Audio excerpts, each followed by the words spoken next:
संसार में धन एकत्र करना सभी चाहते हैं और कहते हैं कि धन से ही हमारे जितने भी भोग हैं वह जुड़े हुए हैं।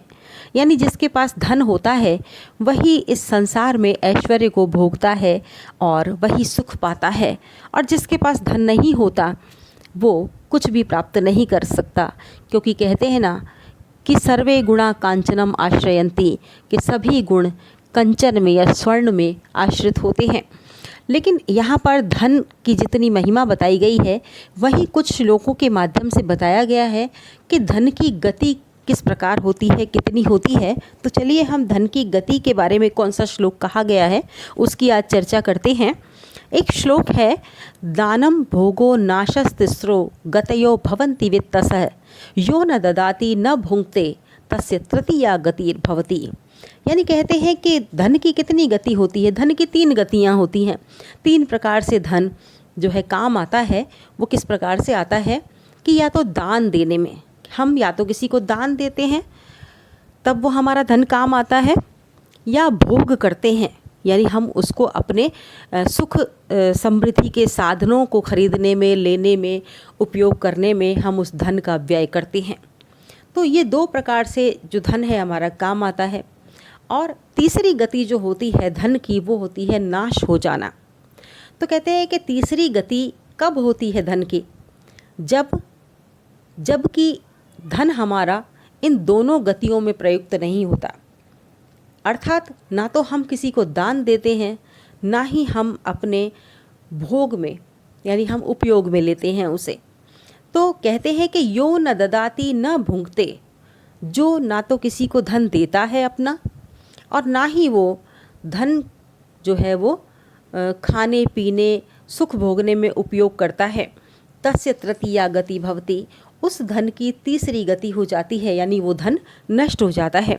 आपने कई बार ऐसी कहानियाँ सुनी होंगी कि एक बहुत ही धनिक व्यक्ति ने अपना धन किसी पेटी में रखकर ज़मीन में गाड़ दिया और आवश्यकता पड़ने पर जब बहुत समय बाद उसने जब उस धन को निकालना चाहा तो उस धन में जो है कुछ भी उसको वापस नहीं मिला, वो धन नष्ट हो गया। किसी प्रकार से कोई चोर चुरा कर ले गया या वो किसी प्रकार से ख़राब हो गया। और अभी जिस प्रकार से नोट धन के रूप में हम मानते हैं कि धन जो है वो नोटों के रूप में हम संग्रहित करते हैं, तो यदि कोई व्यक्ति उनको उपयोग में नहीं लेता है, ज़मीन में गाड़ देता है और कुछ समय बाद वो मिट्टी से क्रिया करके यदि समाप्त हो जाते हैं, तो इसी प्रकार से धन जो है वो पड़ा पड़ा धन अधिकतर समाप्त हो जाता है। समाप्त कैसे हो जाता है? या तो चोर उसे चुरा कर ले जाते हैं, या किसी भी प्रकार से वो काम नहीं आता, तो एक प्रकार से वो मिट्टी के ढेले के समान है, यानी किसी काम का नहीं है। कहते हैं मुद्रा वही है जिससे हम कुछ प्राप्त कर सकें। मुद्रा लेन देन के काम आती है, और जो आवश्यकता की वस्तुएं हैं, आवश्यकता की चीज़ें हैं, हम वो सब चीज़ें मुद्रा देकर ले लेते हैं। अगर करोड़ों रुपए का धन किसी बैंक में पड़ा है, चाहे भले ही वो हमारे नाम का हो, लेकिन हमारे किसी उपयोग में नहीं आ रहा, तो समझिए कि उस धन का नाश हो चुका है। वो धन हमारे किसी काम का नहीं है। सिर्फ पासबुक में एक फिगर के रूप में वो धन लिखा हुआ है हमारे पास, और हम बड़े संतुष्ट हैं कि हाँ ये धन हमारा है। तो इसलिए कहते हैं कि धन को हमेशा उपयोग में लाना चाहिए।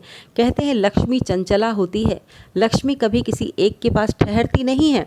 तो हमेशा धन जो है वो रोटेशन में आता रहना चाहिए, लेन देन में काम आता रहना चाहिए, या फिर हमें धन को लोगों को दान भी करना चाहिए। क्योंकि दान यदि हम करते हैं तो वो किसी न किसी उपयोग में आता है, वो किसी के पास पड़ा नहीं रहता।